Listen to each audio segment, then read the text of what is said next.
Oh, hey, what's up? How you doing? So with the holiday season literally a few days away, we know that this is the time of year wherein that no matter what culture you are celebrating, there's a lot of sales going on and a lot of gift giving going on. And if you want to partake, but you are in a little bit of a quandary as to what you want to get for your geek dad or your geek husband, here are some ideas. Now, none of these are endorsements, none of these are sponsors. We're not paid to say any of it. These are really just my thoughts as a geek dad and a geek husband as to what I think which would be appropriate for this time of year. Stay tuned.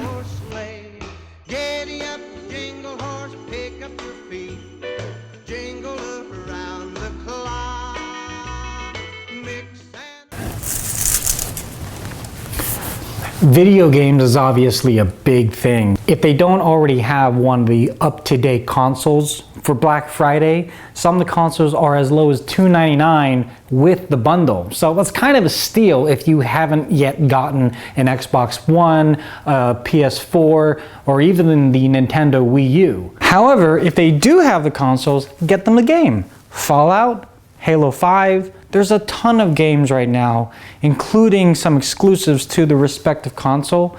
But one game that I think which would bring the whole family together is Lego Dimensions. Lego Dimensions is a new way of bringing Lego franchises and video game consoles together, where you can get pop cultural references from Back to the Future, Doctor Who, Marvel, Star Wars. I mean, you name it, in any kind of Lego fashion, there's going to be, if they haven't already created, a Lego Dimension facet to it. So you can play as Doc Martin, or you could play as Mr. Spock, or something that you've always wanted to do with the Lego that you've ever played with in a video game. The starter pack is going to cost you about $84.99, and then each additional pack is going to be roughly $20, maybe a little bit less. But think about it. You can get your kids and yourself building Lego together, and then whatever you've built can come alive on the screen as well as your imagination. It's kind of best of both worlds. Lego is great, and so are kids, but sometimes you just need to get them outside. And one of the awesomest ways to do that are with drones. Now, we've actually reviewed a couple of drones on Lazy Tech TV before, as well as Lazy Tech Guys, our old channel. But one drone that comes to mind is the Parrot drone, specifically the Bebop 2. Now, this is a little expensive, but it's not a hobbyist drone. This is more of a consumer drone, wherein that you can control it via your smartphone. It's got an HD camera, amazing battery life, goes pretty damn fast, and a lot of fun. Now, before we get into the whole logistics of the regulations and where you can fly it, where you can't fly it, just remember, this is an investment into your fun and getting your kids and your whole family outdoors. So take a look at the Parrot Bebop 2, and if that's a little bit beyond your price range, they've got a ton of other drones you can look at, even as low as $40, that are still worth their salt. Those tend to be indoor drones only, but hey, it's still a lot of fun.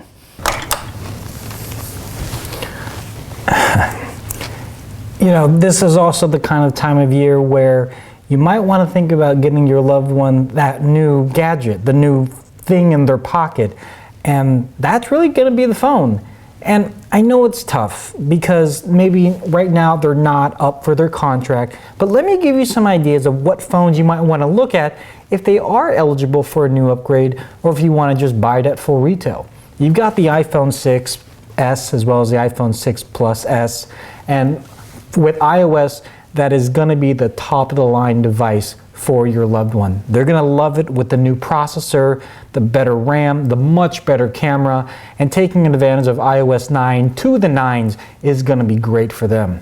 On the Android side, you've got the Nexus 6P, the Samsung Galaxy Note, and if you're the type of person that doesn't need something too big, you might even want to take a look at the OnePlus X. Now, a caveat with the OnePlus X, here in the United States, really only one carrier is going to work with them pretty well, and that's going to be T-Mobile. But still, it's a really good phone for only $250. I liked it, except it didn't work on AT&T.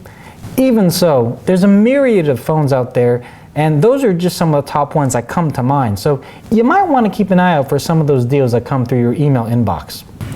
And if you do anything like stocking stuffers or just kind of quick gifts, a season pass to any of their favorite streaming services, whether it be like Netflix or Spotify, Apple Music, Google, Microsoft's Music Pass, anything like that is gonna be a big win in their book because they're gonna use it. It's not just your lame gift card and go figure out what you wanna buy. It is something going directly to a product and service that they use every single day, and if they don't have to pay for it just for a few months because you gave them the gift of music and movies and TV shows and whatever it is, good on you. This is a TARDIS.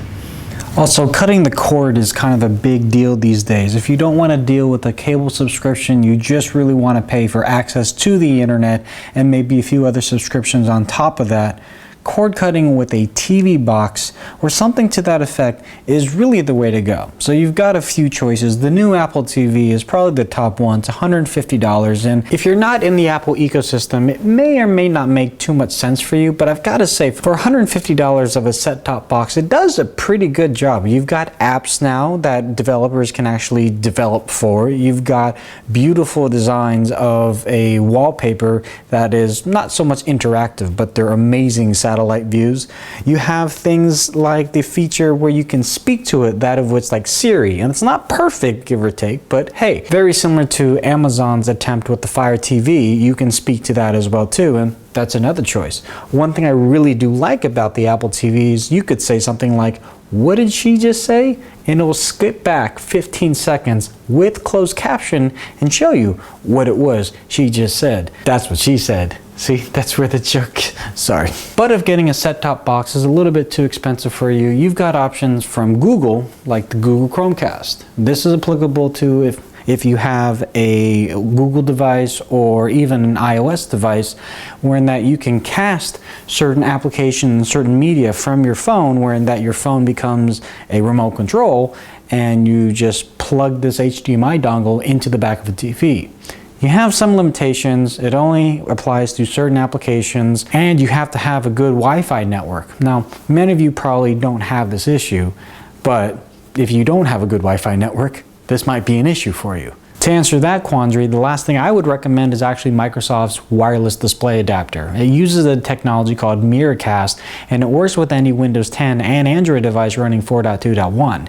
So you could effectively mirror exactly what's happening on your device, whether it's your laptop or your phone or Android tablet, and you can Mirrorcast it up to the TV. Why is this a little bit better? It doesn't require any kind of Wi-Fi connection. So if you are in a situation like a dorm room, or if you want to get it for your loved one who's on the road a lot for conventions and shows, and they happen to be in hotels and they don't want to pay for the absorbent amount of hotel Wi-Fi expense, this is one way to get their Netflix on their TV. So check it out. It's 60 bucks, definitely worth it if you want to get them wireless content on the TV.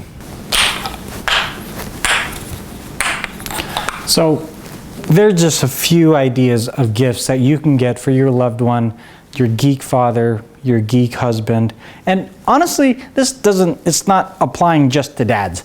This can apply to anybody. I'm just saying, as a dad, these are some of the things that I would completely like. So last thing I want to say and end with, if you haven't yet gotten your loved one tickets or any paraphernalia to one of the most anticipated movie openings of this whole year, you need to fix that right now. Star Wars 7, The Force Awakens, December 18th or 17th, depending on where you are. This will change history for the good or the bad.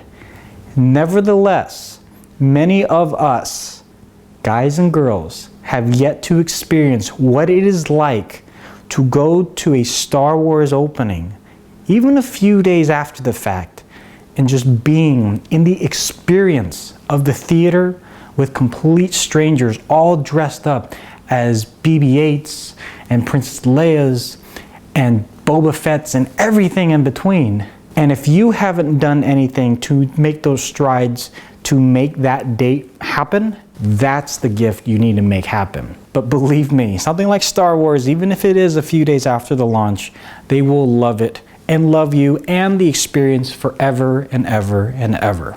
Those are just some of my thoughts. If you have anything that you think that I missed out, please leave that in the comment section below. I'm sure other people would appreciate those comments so they can get some other ideas. Hell, maybe I can get some other ideas, because I came up a few roadblocks coming up with this list, to be honest with you.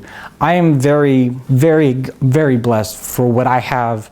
And that's thanks to my family, thanks to you guys, and I really do appreciate, I'm very thankful to you for watching this channel, for sharing what you share, for giving us feedback, and hopefully you will see a lot more come out of us and the whole LTG team in 2016. But until then, this year isn't over. Believe me, you're gonna wanna stay tuned. Tell your friends to subscribe, Lazy Tech TV, follow us on all the social medias, and we will talk to you guys on the next one. Happy holidays, be safe on Black Friday. Peace.